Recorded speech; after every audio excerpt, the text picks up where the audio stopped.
go, I think.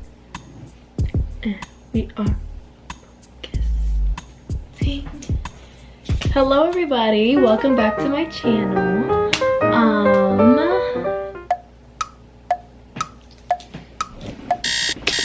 Yes. Okay. Let me readjust here. Okay. Hey guys. Okay. Sorry. Okay, awesome. Hey guys, welcome back to my channel. It's me, your girl, and we are back with another video. Yeah, I know. Anyways, so excuse the way my face looks right now. My skin, as you can tell, is having some issues, and so I have a face mask on right now, but I kind of wanted to film this video anyways. And you know what? It's a cute look. Wait. Look, okay, I know I look like a bum. Don't come for me, okay? Anyways, today I decided to make a video talking about about college and how there's things in American culture that Japanese people probably don't have access to, and I thought that is such an interesting thing. And some of the tools we use for our college and how useful or how it could not be useful, I think is really interesting to me. So number one, for textbooks, I don't know if you guys are given textbooks or if you do have to pay for them or whatever. For me personally, we do have apps and online where you can literally rent them and buy them online for a lot cheaper than you would from the college. For me, I rented a lot of mine and I still haven't turned them in, and there is an overcharge fee because I didn't turn them in on time. They are over like 7 or 8 days late already, and I am already freaking out, but that's a tomorrow problem, so yeah. Anyways, so then two, I would say okay, anyways, back to that. I think that is really useful because in American colleges you tend to spend almost $200 to $300 on just your textbooks alone, which I find insane. That's just not worth my money. I'm never gonna use those books again, and I'd rather just rent them than buy them. And honestly, one of my classes, I didn't even touch that book the entire semester. So if I would have bought a $80, $90 book for a class I didn't even need it for, I would have been irritated, like extremely irritated. So having those options I think is super great. And the one I used is checkbooks.com, so if you want to use them for whatever, I mean, go ahead, they're great. Like I said, mine are overdue. I should really take care of that. Mom, don't kill me. We'll figure it out. Love you. Yeah. Anyways. Number two. Okay, so this one is for specifically professors, and basically it's called ratemyprofessor.com, and basically you can go onto this website as a student or as a professor and go see what everyone is saying about you, or for students to see what they're saying about your professors. This is so great because before you sign up for a class, you get a glimpse of what this professor is gonna be like. And I feel like in college, there are professors who just don't give a F. And it is so funny to me because, you know, like, why are you doing this job if you don't care? But we have a lot of those people in this world. But anyways, so Rate My Professor is a website where you can literally rate your professor, like I think on a scale of 1 to 4 stars, and then you can write like how hard the class was, would you take it again, you know, and then you can write what you thought. And some will be like, oh yeah, you did this, this, and this, you have this many tests, you have this many assignments, you know, they're really chill or they're really hard. Like, they will literally tell you from students' eyes, which I think is really useful. First off, for students in general, so that we get a better glimpse before going into these classes and paying money for them. And on top of that, I think it honestly helps professors too if they feel like they need to see what their students think, because honestly, I don't think they're being honest on surveys. I didn't even do my survey. I just don't see the point. I don't have time for that.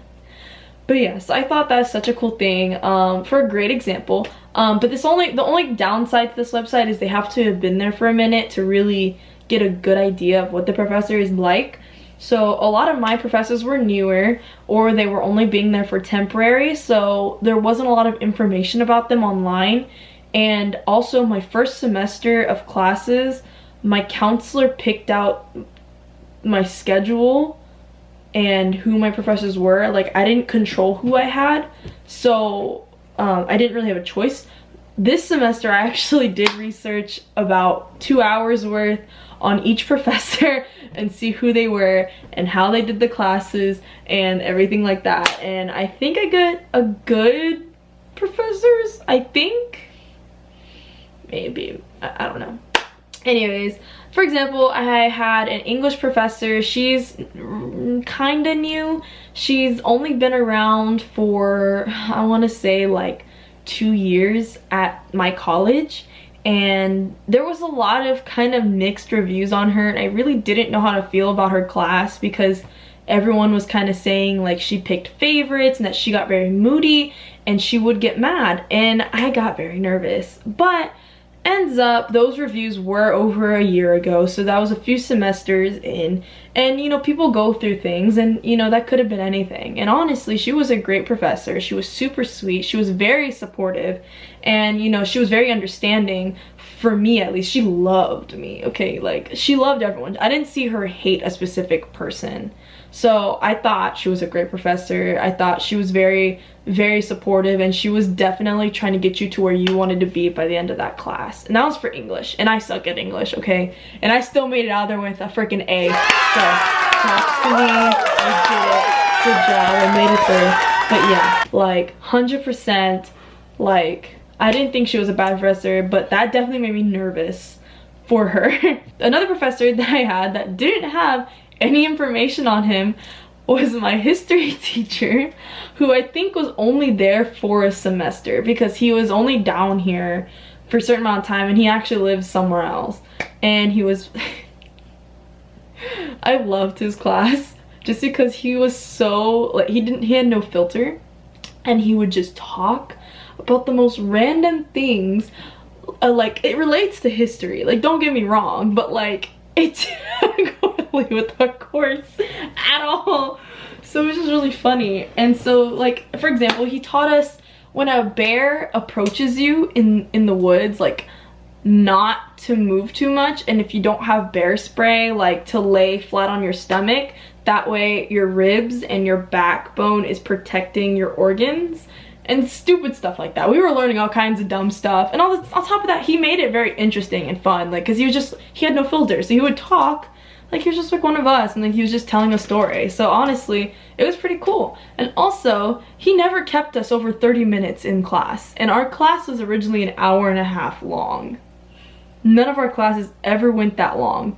And then toward the end of the semester, I think after Thanksgiving, we didn't have class anymore. We just dipped. Everyone else had classes. We were just like, okay, bye. And he was like, yeah, I posted your test online.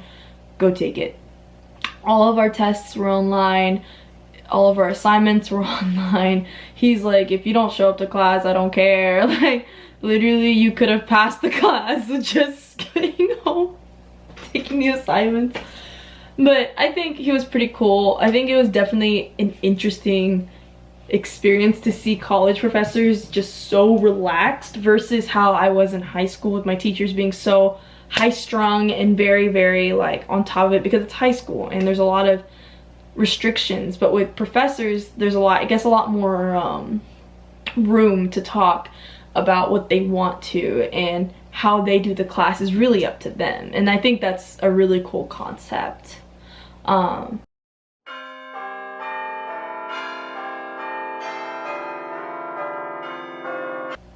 Honestly, I was so stressed out about college being so hard and making it seem like I was legit going to fail and that I was going to miserably like drop out or something like my first semester because I wouldn't be able to like succeed or pass. Like, I don't know, I was nervous, and honestly, like, it was fine, guys. Like, I don't know, like, I felt like it was a lot easier than it was meant to be. I don't know. But then again, I was at a community college, and community college is chill, like just letting y'all know, like it's a chill life. Like I think it's a great option. I think people should do more community college versus universities all 4 years, because honestly when you're doing university for all 4 years you're literally wasting money. Like, so yeah, that turned into a little rant, I'm sorry.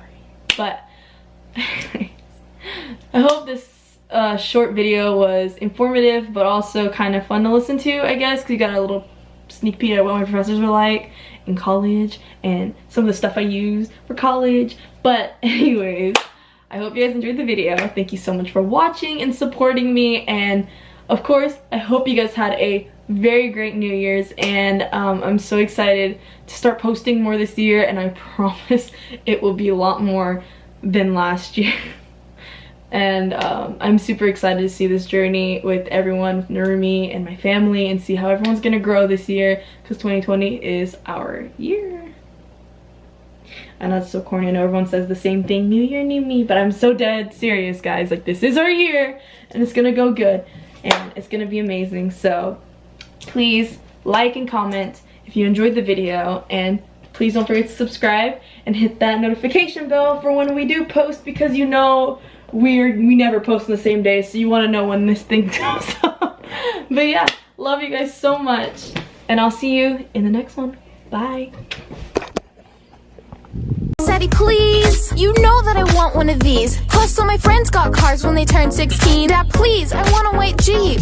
Wait, hair straight or curled? Hi,